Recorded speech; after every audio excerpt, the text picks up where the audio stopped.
Hello, good evening, and welcome to Ghana Connect.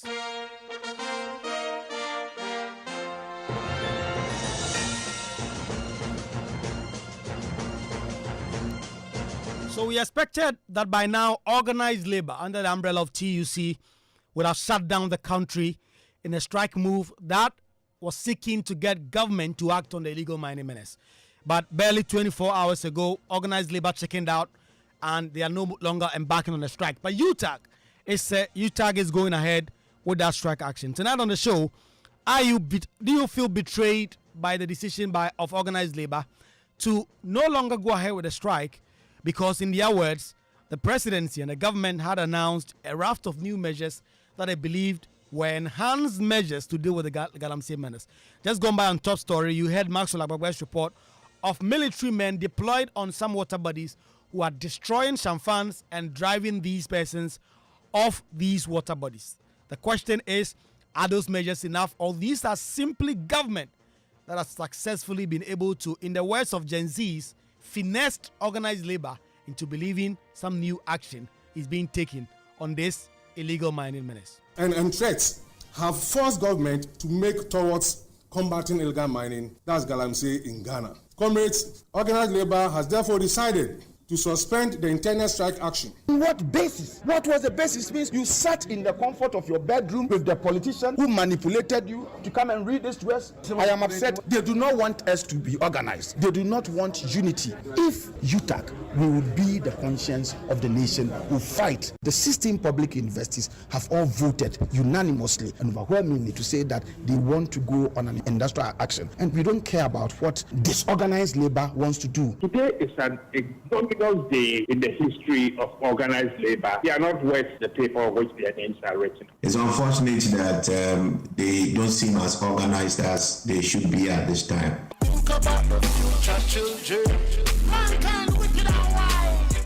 So, do you feel betrayed by the decision of organized labor to back down? And do you believe the new measures government has announced, including a proposed revocation of LI 2462 when Parliament resumes next week Tuesday, will yield any result with barely 3 months for the President Akufo-Addo's government to end? You can share with me your thoughts and all these. We have some crack team to help us discuss these matters right after this break. The other day, I visited Kwaku at his spunky new office to congratulate him on opening his business. And man, was I impressed. The business is just moving quick. The sales, customers, everything is just working seamlessly. The secret? He said, it's MTN Business Broadband. In this fast-paced environment, we need fast and reliable internet to support all business types. No laggy online meetings, great download and upload speeds, impeccable business management systems, all inclusive. I mean, you can have it all. Shout! I signed on immediately. To enable your business stay ahead and stay connected, make sure you're signed on to the best internet made just for businesses. MTN Business Broadband. Sign up today on broadband.mtn.com.gh and manage your account on my MTN app. Call 0244 308 111 for more information. We are good together everywhere you go.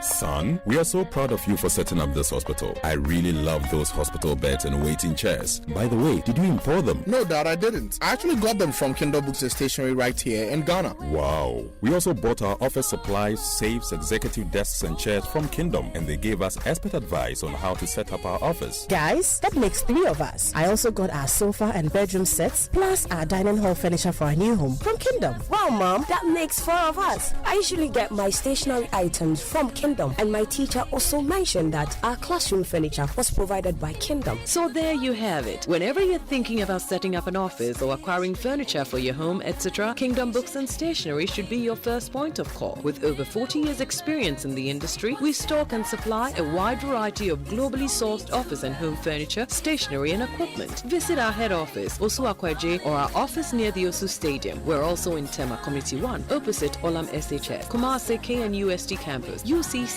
Cape Coast, and now at the Marina Mall, Airport City. Or call us 0302 764101, 764209, or 762792. Visit our website www.kingdomgh.com.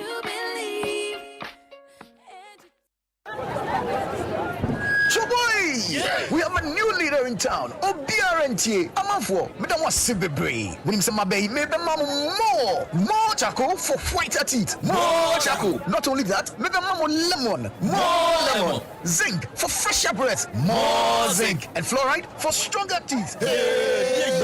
Introducing the new President Charcoal Pack with more power with a combination of charcoal and lemon for naturally whiter teeth. Grab yours now. This advert is FDA approved.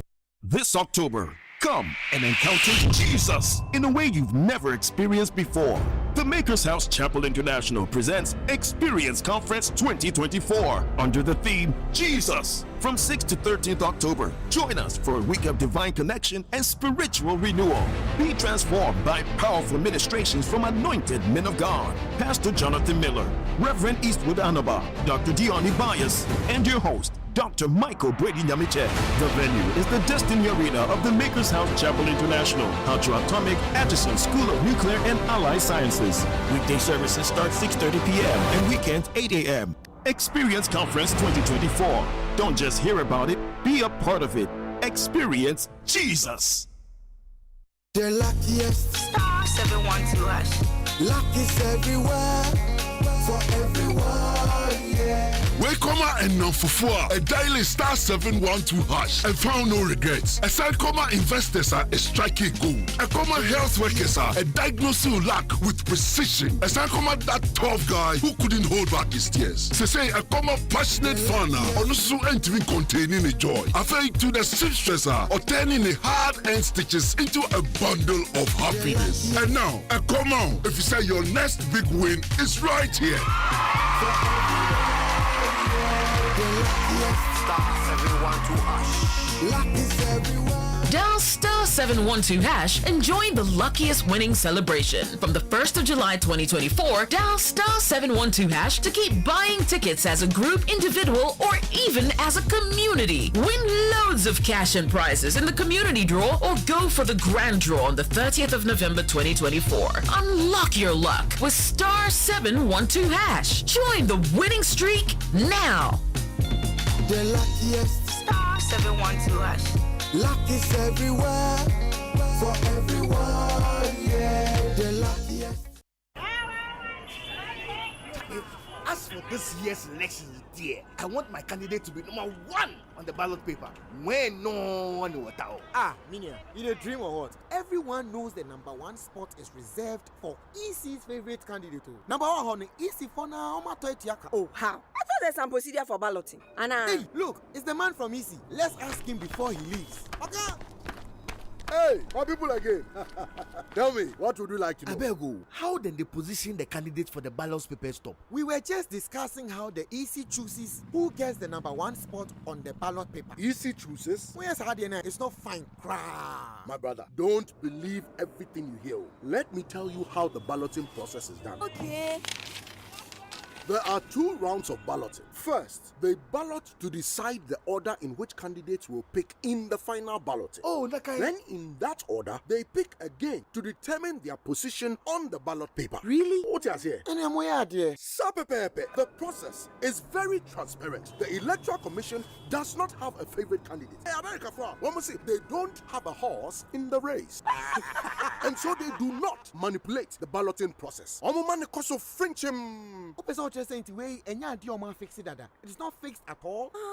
Now I understand. So all these stories about EC choosing they are all just misconceptions. Oh, no, Caribbean do not fall for such talk. The Electoral Commission strives for fairness in every step of the process.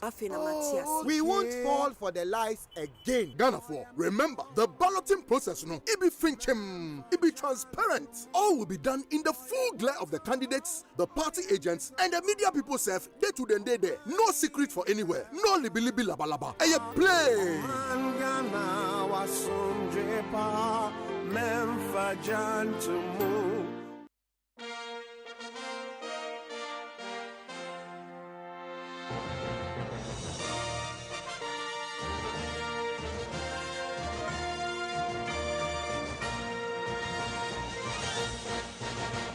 Welcome back to Ghana Connect.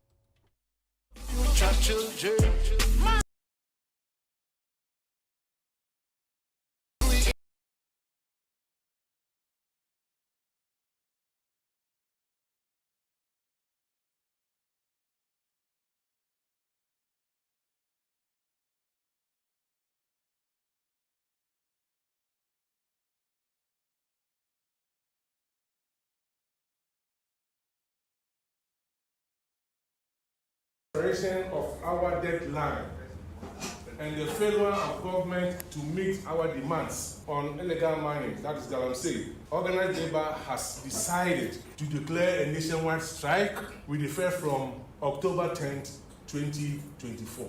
We are therefore calling on all workers to stay at home starting Thursday, October 10th, 2024, until government accedes to our demands. Thank you for your attention.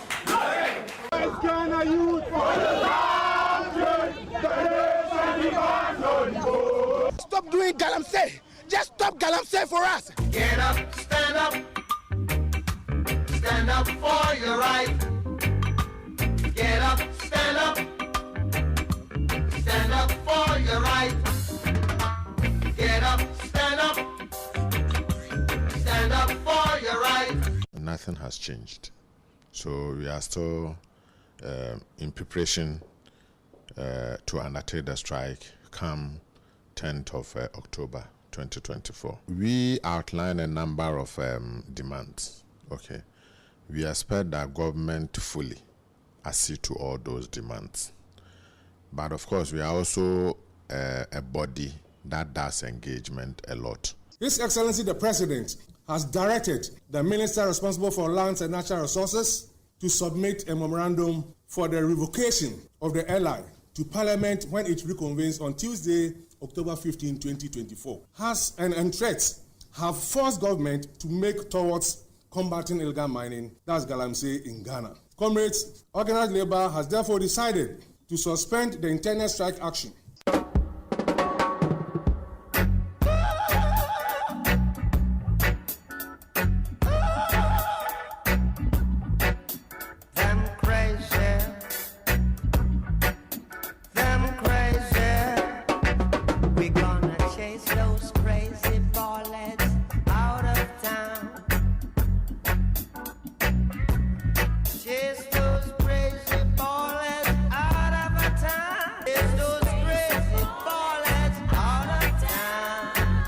So we are calling off the strike. On what basis? What was the basis? Means you sat in the comfort of your bedroom with the politician who manipulated you to come and read this to us. I am upset. They do not want us to be organized. They do not want unity. If UTAC, we would be the conscience of the nation who fight. The 16 public universities have all voted unanimously and overwhelmingly to say that they want to go on an industrial action. And we don't care about what disorganized labor wants to do. We would be the conscience of Ghana. This is a government that has had 8 years to deal with this problem and hasn't done so. So to call off the strike now, for me, it's most disappointing because the demands have not been met. So on what basis is the strike being called off? Today is an ignominious day in the history of organized labor in this country. Will you take organized labor seriously henceforth? No, they are not worth the paper on which their names are written. Well, when you deceive a nation... It's unfortunate that they don't seem as organized as they should be at this time.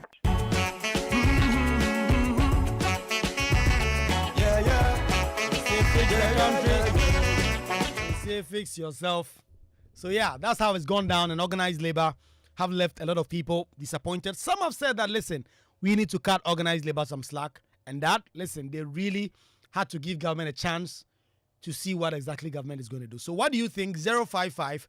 055-1111-997. Please send me a WhatsApp message. I want to hear from you what you think about this. But in studio, Kwaku Asante is connecting with us. Asante, it's good to have you connect. Yeah, it's always a pleasure. Nana Kakari, as always, connecting with us from the United States of America via Zoom. Nana, it's good to have you connect with us. Same here, Kwaku. Good evening. Dela Abofla Kokochi is also on Zoom. Dela, it's good to have you connect with us. Hello, Dela. Yeah, Kwaku. Good evening. Good evening, Kwaku. Great. So let me start right from you, Dela. What do you make of organized labor decision to suspend the strike? Do you sense it's a betrayal, like some have said, or you're one of those who believe let's cut organized labor some slack? Yes, Kwaku. Certainly, they have let the whole nation down, and some of us are surprised about their actions that they took that very day. That is to say, I mean, these are disorganized individuals who met and then came out with a policy or came out with the right and to say, let's go and read this to the public and then let's call off the strike. I mean, forgetting the reason why, in the first place, the entire nation is against these illegal miners. I mean, the president, as a president in this country, have had 8 years in office. As a result, he even said he has put his presidency on the line. He said that he has even called a whole parade for a military people, numbering over thousands in numbers, and deploy them to these places to say, go and arrest people and go and burn down excavator. What has come over that? We have seen no result. These have yielded no result. And so if at this point in time, all doctors are giving us an indication that no, these mercury and miners are disturbing the system, are disturbing the water bodies. And as a result, it's the same water all of us drink from, all of us use to prepare our meal. And therefore, there's the need for us to, put pressure on government to stop this thing. Only to hear a few group of people, who came out with a press release and say, no, we are calling off the strike. Whilst other individual groups are in there, to dialogue, to find a way and a solution to this whole problem. I am disappointed in this disorganized group of people. Disorganized labor, you call them. Shandoff, is that the same sense you get? Disorganized labor? Or we should cut organized labor some slack? Because listen, the presidency and the government, I should say, had announced new measures, enhanced measures, including the deployment of soldiers, including revocation of the LI. In fact, that LI that allows mining in forest reserves has been suspended as we speak. When Parliament resumes on Tuesday, the Attorney General is going to lead the process to revoke that LI. At least these are real measures government is taking. The only thing that government hasn't done is the call for a state of emergency among all those demands. Government has listened to all the other demands. So organized labor is right in saying that we need to suspend a strike and give government's measures a chance to work. Kwaku, good evening, and of course, good evening to the rest of our listeners who are tuned into the conversation. I want to start my submissions this evening with a Ghana proverb that just dropped in mind. It says, "Ke onufu ekombodan ke onatiti amoton oshiolekbeye." To wit, if you have been bitten by a snake before, when you encounter a worm, you would have to be cautious. What is the essence of this introduced proverb? I just want to make the point that this is not the first time distinctively remarked that having been elected president, having been given the opportunity to lead the country, he was going to put his presidency on the line to deal conclusively with the menace and threat of Galamsey. From 2017 up till now, military personnel have been deployed to the flashpoints. We have seen that before. Indeed, we have seen their equipment, excavators, and other accoutrements being burned before. So, if we have seen all of this intervention in the full glare of the media, all of these mechanisms have once been deployed, yet the outcome and the results have been minimal, you may want to think, what is really the novelty here? What is the compelling or distinguishing or that unique intervention that should compel organized labor to renege on their earlier decision to embark on a strike? Don't forget that organized labor had earlier said, prior to their withdrawal, had earlier indicated that they were not convinced by the existing measures. If they had made that argument and the renewed measures, if like the revised interventions that had been proposed by government are not necessarily a departure from the traditional methodologies that government had once and rolled out, what is the distinguishing factor? That is the question you want to ask yourself. That these are the same things that we have been exposed to, basically the same routines. There is nothing compelling or instructive. But so for the fact soldiers that are out there now, the soldiers yes, are out there. but the point that I was making earlier is that the soldiers have been out there before. Some time ago, we actually saw the soldiers in aeroplanes. We saw them firing in helicopters, I should say. All right, they were firing and they were deployed. You know, the men on the boots. I mean, want to say a cavalry. All of them, they were there. We've seen all of these things before. Yet, the results, like I said, have been minimal or almost negligent, if you like, absolutely nil. So why should we trust that kind of intervention again? Now, you would also be interested in looking at the narrative that was put forward by Professor Ransford Jampo. If that gospel, or if that account, that chronology of events is anything to go by, then reasonably you may want to suspect that perhaps something really, if like mischievous or fishy, may have gone on. Because how do they come to the table of a deliberative discourse and already they have a statement that is prepared? It gives the impression of a certain premeditated agenda. But of course, you may want to give them the benefit of the doubt, because you may not have a smoking gun to necessarily conclude that yes, they have been compromised. But okay, given the fact that the measures that they are celebrating, that they feel constitute a new raft of measures and interventions to constructively clamp down on the excesses of illegal mining, it's nothing new. So what's the point here, really? What's the point here, really? Ebenezer Fanyidazi is our colleague here at Joy News, editor with the Major Online. Eben, do you get the same sense? In fact, some are even going as far as suggesting that people might have been compromised. Then I'll get to Nana, who has some very interesting views on this matter. Yeah, Kwaku. I think this issue is actually very complicated. I mean, at one point I'm on the right, at another point I'm on the left. So it's actually a very complicated issue. But I think that in my short experience in media, I've noticed that strikes on the scale of organized labor are usually not sudden.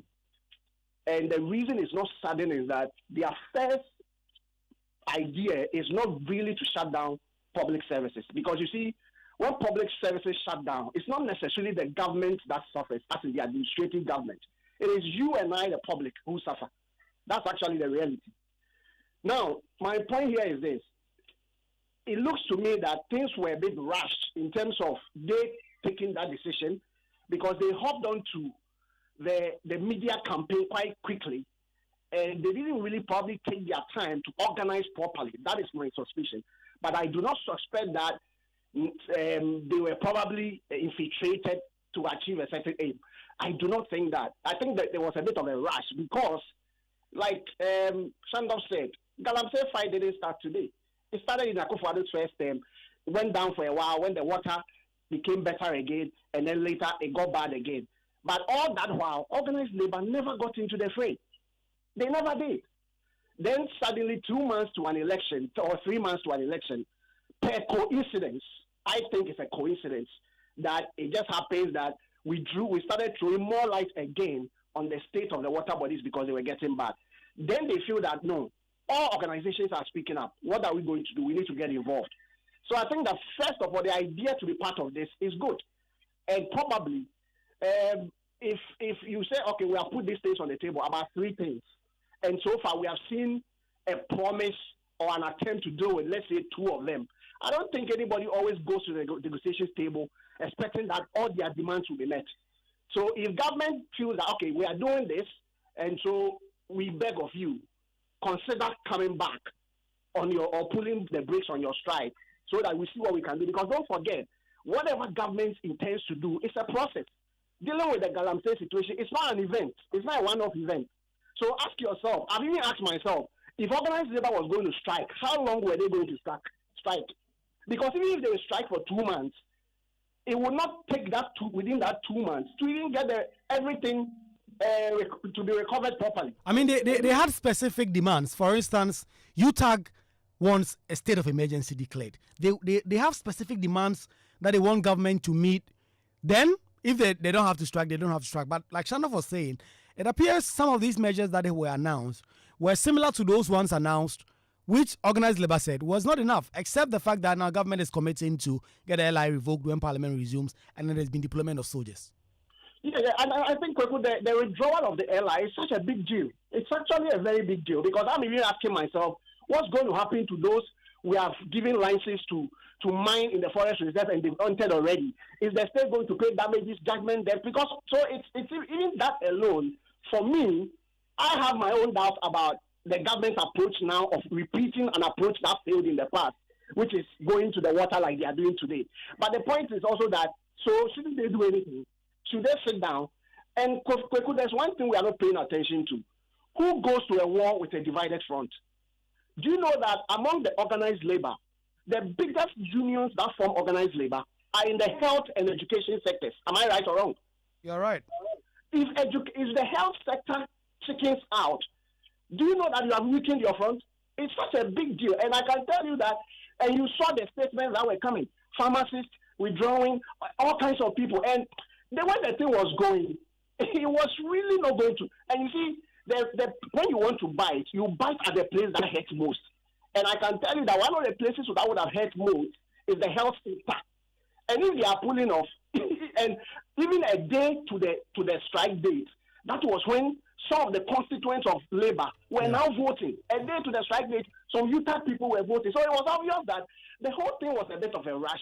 And the divisions that started coming, you were actually not going to make an impact. And I can tell you that, you see, sometimes we joke with governmental power. I'm telling you, you may think you are strong as anything. You are a people, you have a voice. Yes, we talk about democracy. But Charlie, when governmental power wants to achieve certain things, it is not easy for you to break it. I'm telling you. Yeah, we see that all the time. And Eben, I like the twist you've introduced to the conversation. Please hold it there for me. Nana Kakari, your views on these are like, listen, give government the benefit of the doubt to implement these measures. Do you still stand by that, given all that you've heard about around this table? Yes, and you know what, Kwaku, I must say that I do understand why Ghanaians are disappointed, and I do understand why Ghanaians feel betrayed by the organized labor's decision. When I watched the press release where they decided to suspend the strike, the question I asked was, what changed? What changed in the sense that this illegal mining is still going on and is doing harm to our communities, is doing harm to our environment. Joy News has extensively covered that story, and we've all seen it, we've all heard it. And especially just, I think, 2 weeks ago, when the president was at the Ghana GJA award event, when the president of the GJA threw a spotlight on this fight to stop the Galamsey. The president was throwing tantrum like a 5-year-old who has been refused a box of candy. Instead of getting up and saluting the guy for addressing such a national issue on an important platform like that, he did not. So I thought, what changed? Why the U-turn, right? But what we are forgetting is Ghanaians are so engulfed in protests and going on strike to get their voices heard, so much so that we are forgetting to weigh not only the benefit but also the potential risk to our economy. Well, we're going on strike and we want to stop the Galamsey, but have you considered the potential economic repercussions that comes with these strikes? That's something that we need to also weigh. And I think what is happening right now is it is possible that the organized labor were given some evidence or some assurances where they found credible, ultimately leading them to take this action. It is also possible that they genuinely believe that the measures that the government has proposed or the measures that the government is taking is effective and will move the needle forward. So we just have to sit back and wait. Mind you, it's just a suspension. It doesn't mean that, everything has stopped all of a sudden. Let's see if the government fulfill what they have put forth. I mean, Kwaku, you said Parliament resumes next Tuesday. Let's see what happens. And let's stop focusing so much on let's protest, let's go on strike. It's becoming questionable, really speaking, because the main thing is the results. If we can go hit the streets and if we don't yield any results, that's a waste of time. And right now, there are measures being put in place that there's already the military on the ground. Why not sit back a little bit and wait? Why cry over spilled milk? I mean, Eben, I saw your Facebook post about optics. The view that, listen, all these soldiers deployment, burning champagne, listen, it's all just to get to placate organized labor and others. And that really you don't seem to get the sense that government will really do anything substantial in the fight against illegal mining prior to this election, at least. Kwaku, I still hold that view. But then again, I'm actually in a dilemma because the truth is that based on the pressure, the government will have to do something. So now it's more like we have forced them to do something at all costs to represent something. Do you get it? And that's why it worries me because the same approach is what is being used. I think the only difference in this one is what we are seeing with the withdrawal of the airline. And I think that is really commendable. And that's something that probably gives me a bit of hope. But the point is that, let's face it, look for the records of how election patterns have gone in constituencies where mining takes place in Ghana. I'm telling you, the moment you touch this, they vote against you, and it's very massive. Go and check the records from Takwa to Pristia, Huni Valley, to all the mining towns. Go and check it. And so it's a political cost, whether you like it or not, to the government. But also, if they have now a bit like cut out a bit to the pressure to do something, then it means that they are probably telling themselves, well, we have to do this, with or without the election. With or without and so they have to do something. The government is really in a hard place. And I don't know how this is going to pan out, especially in terms of the election outcomes. And let's pay a bit of attention to mining towns. And I won't be surprised if it repeats itself. And that's the reality, if you want to follow the pattern. Right. But also, I mean, Kwaku, this is not the first time any group of Ghanaians have suspended a strike in this country. And like the lady who just spoke said, it's a suspension. And they stated that if they don't see what they want to see based on the promises, they are going to take a decision again. And so I think that we should cut them some slack. We should. Dela, what do you stand on that? Well, on the measures government announced and whether or not they are really going to do anything, or if they are just really optics.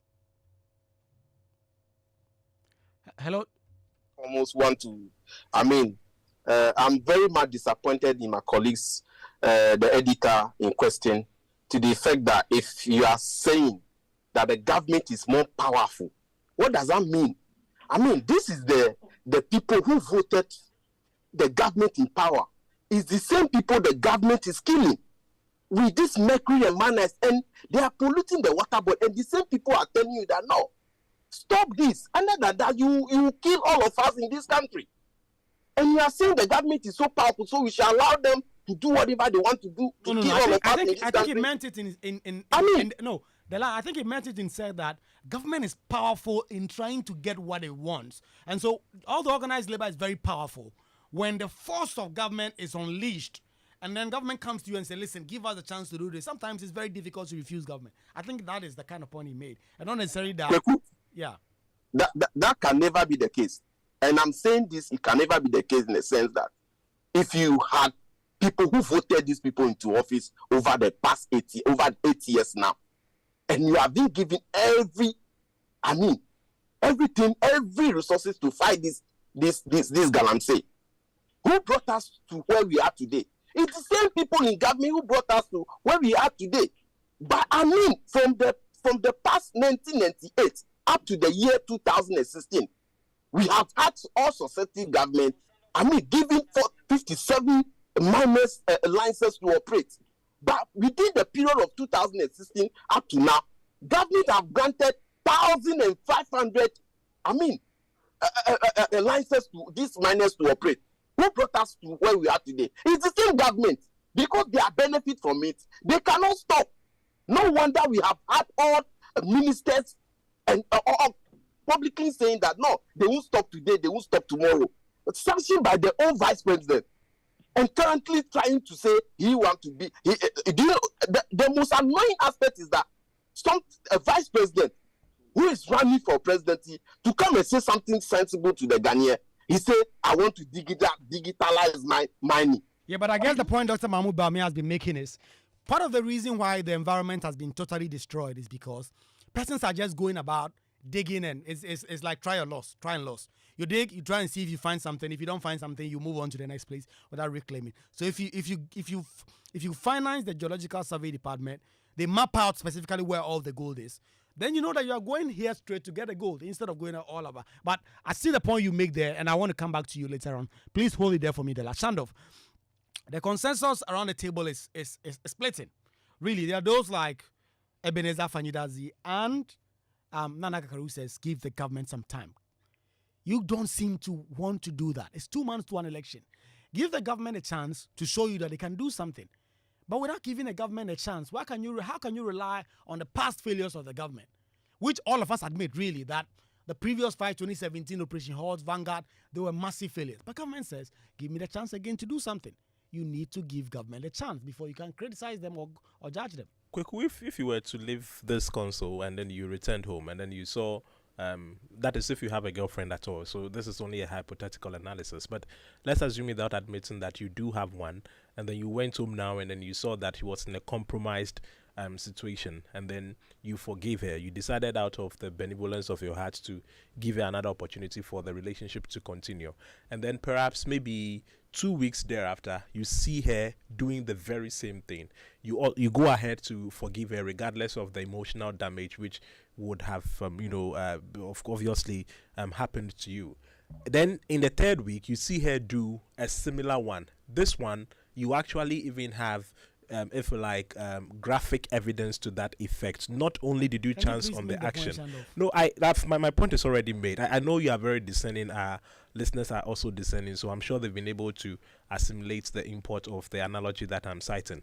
The long and short of the entire story is that so long as you keep giving people multiple chances and the result you are seeing is the same, really there is no point giving them any chance again. The point I wanted to land on was, in your case, if you saw all of those patterns, that series of infidelity, it would be extremely stupid, for the want of a better word, for you to now go ahead and say you're going to marry this particular person. That is the point. That is where we have come to in our national life as a republic. The fact that from the time Akufo-Addo took office up to now, we have consistently been hopeful. That's the point. We see glaring and blatant developments that speak to the fact that government is not committed to the fight, yet we still renew our hopes, and yet we are disappointed. We renew our hopes. It is crashed. It is started. We still go ahead. It is shattered. And then we have gotten to that point where really it will be completely fruitless and almost irrelevant for us to go on that tangent again. Were we not here when Professor Frimpong Boateng was equipped and commissioned to carry out work on, what options do you have? I guess that's the question. This is still the government in office up until 7 January when President Akufo-Addo leaves. You have to give him the benefit of the doubt until then. The option we have is to embrace any other thing other than the renewed measures, because, like I was saying, the renewed measures simply have a similitude of the past. They very much resemble all the things that we have seen already. What do they include? For the avoidance of that, what for the avoidance of doubt, what's the deployment of military personnel? What would you rather? Hold on for me. So this is what I would. So within the next 2 months, government shouldn't do anything because they failed in the past. No, organized labor should go on strike indefinitely. No, I'm coming. So for the look, let's be very straightforward here. For the next 2 months, number one, that state of emergency should be declared. Why? Because the moment it is declared, it injects a certain level of urgency into the fight. Then apart from that, we all know in Ghana that the president is briefed every day, every given day, or within a specific period. He's giving security briefings from which we understand and know that the president knows all the key actors, the relevant persons, politicians alike from, both parties actually, who have stakes in this mining. He should just bite the bullet. Okay, let's just go for the jugular at this point. You think President Akufo-Addo and the presidency and the ministries and all the relevant state agencies don't know the companies and the entities and the individuals who are sponsoring, fronting, advancing and facilitating Galamsey? They do. That is why I don't want us to go by the books again. Let's cut the diplomacy and the formality. They know all the people involved. You see the way the president was addressing us during COVID-19. We would be happy if this Sunday, for example, we hear an address from the president. The president is outlining names, okay, saying that XYZ has been involved. Even if he doesn't want to, for political expediency, he doesn't want to name individuals. We want something that is concrete. And Kwaku, sorry, you can distinguish an empty platitudinal gesture from a substantive submission from a president. We need to hear something that all of us would be inherently convinced that, look, the fight Forget is it. You're not particularly gonna over. hear it. But where you You're hear not- a suspension of an ally, okay, look, let me tell you what is going to happen when Parliament reconvenes. Normally, it is just a procedural discourse. They will go through the procedure and all of that. You report from Parliament. You know how sometimes they can be unnecessarily. Yeah, but if the government is really committed to revoking the LI to do that, Shannon, hold there for me. I'll come back to you again around the table. Let me give Nana the word. Nana, you were saying something.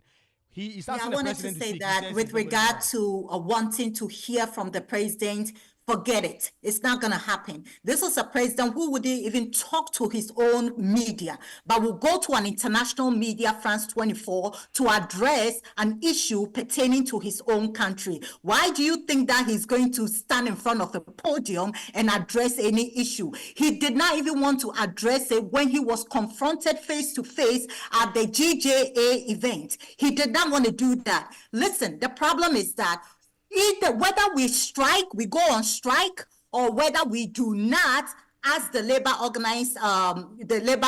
organized labor has done right now, this guy is not going to do anything. When I say this guy, I'm referring to the president. He's not going to do anything. He has stopped working. He's just loitering around the Jubilee House, for only God knows what he's doing. He will not do anything. So my point is, the little we can get is to get the boots on the ground and hope for something better to come out of it. But if Ghanaians, we are so trusting, we get angry and we forgive, we get angry and we forgive. Why? This guy is finishing his term in the next 2 months. Why would you even think that something is going to happen from him? It's not. Again, that's why I do understand the anger coming from Ghanaians, but it's just going to be, we hitting the street. I'm thinking about the economy that's going to be impacted, the mining industry and the related sectors that are going to be impacted with really no end in sight or no positive outcome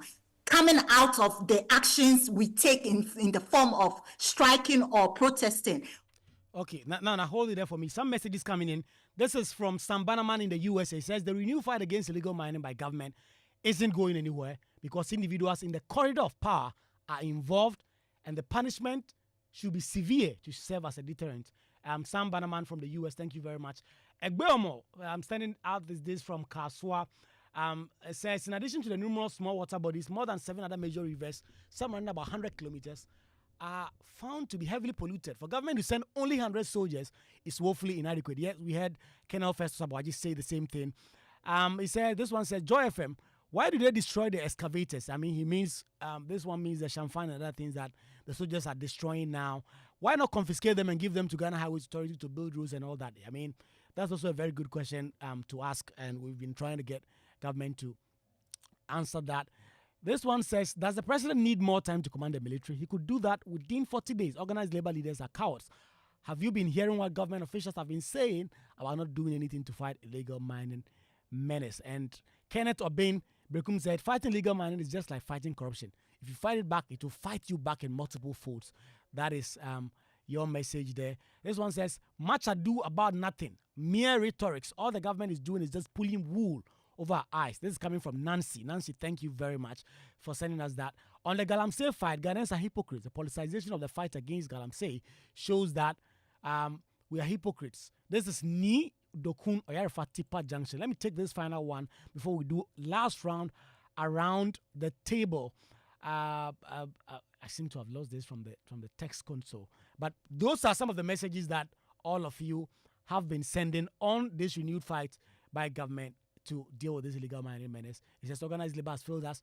There's nothing new in the current proposal by government to fight this canker. Listen to this from the first deputy speaker, Joseph Oseusu. And when the lines is on my new, and so, oh yeah, Sanipan, Bontiana, and Sasama, you know, Sasama, no, into Sasama, no, still your mom too. Say, but two you know, would deserve to see a boat too. Shoot to kill approach. That is what the first deputy speaker is recommending. For those who've been following, that was position in the 2017-2018 period. He says he stands by that. If you are mining on a water body, they should just snipe you out. Ebenezer, I want to give you 30 seconds to a minute. Is that approach worthy? It's a bit difficult for me, especially in the kind of governance system we run. I mean, I think it's a bit of an overkill. But you see, if we kill, we shouldn't just kill the ones who have been hired by some big man hiding in the political system. We should look for all of them and kill all of them together, not just the people in the water. That's all. Sandoff, what do you stand on that? Yes, I actually agree with the minister when he says that the shoot and kill, of course, it is in context. My agreement is in context. Yes, let's shoot and kill. But if you are going to do that, the focus of the bullets and the direction of the gun should not be pointed at the men and women in the water and in the pits. First of all, you should start from those who recruited them, those who equipped them, those who protect them, those who employed them, and those who have given them the assurance and the go-ahead in the very first place. Effectively, what I'm saying is that that kind of approach is fundamentally simplistic, and moreover, it does not address the root of the matter, because those people normally would not go there on their own accord. They go on the imprimatur and the guarantee and the approval of higher authorities. So if you are killing those people and you are not dealing with the source, then really it's much ado about nothing. Dela, what do you stand? Should we shoot to kill or we should not? Kwaku, I totally disagree with him in the sense that, I mean, these are guys who sat in cabinet over all these years. Who to me is working about, still bragging about. Those are the guys they should go in for. I mean, the DCE who are acquiring license to mine, who are acquiring new license to mine, and even their mining. There are government officials, they know themselves. They should go in after them. Why should you be going chasing after the innocent person, innocent guys that you be giving a token to just go and destroy whatever? Those are not the people that are mining. Those are not the people that are. There are people behind it. Government officials, they know themselves. They should go in after them. I mean, this government has clearly demonstrated that they have no clue with regards to what is even happening in this country. How people are suffering.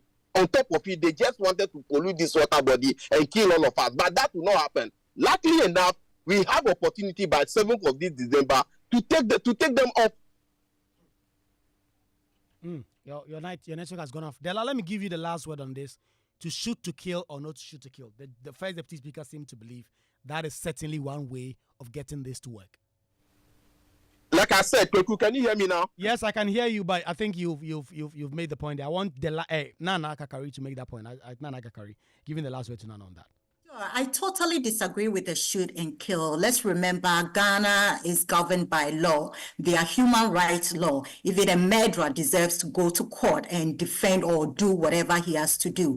And so just to see someone at the Galamsey site and just to shoot and kill without any form of the criminals maybe shooting back at these troops on the ground is not just right. We have to capture them, we have to arrest them, and we have to let the court of law take its course. Let the laws take its course. I'm wondering what Andy Dusty thinks about the shoot to kill approach. It's up next with the library. My name is Kwaku Asante. This has been Ghana Connect, where we've been discussing organized labor's decision to no longer strike. And in fact, they say that it's because the presidency had announced a raft of new measures enhanced that really worked for them. UTAG, as we speak, on strike. But until when? And until their demands are met about a state of emergency and all that have been met. Today, Catholic priests in Accra and a host of other members of the Catholic Church and other members of the public hit the streets in protest and asked government to do more. They did present a petition to the presidency and for some action to happen. Thank you very much, Pagodi Shandoff. Thank you very much, Ebenezer Afanyidazi. Thank you very much, Dela. And thank you very much, Nana Kakari, for giving us a good show. My name is Kwaku Asante. Andy Dusty again, up next with the library. You know, you don't have to make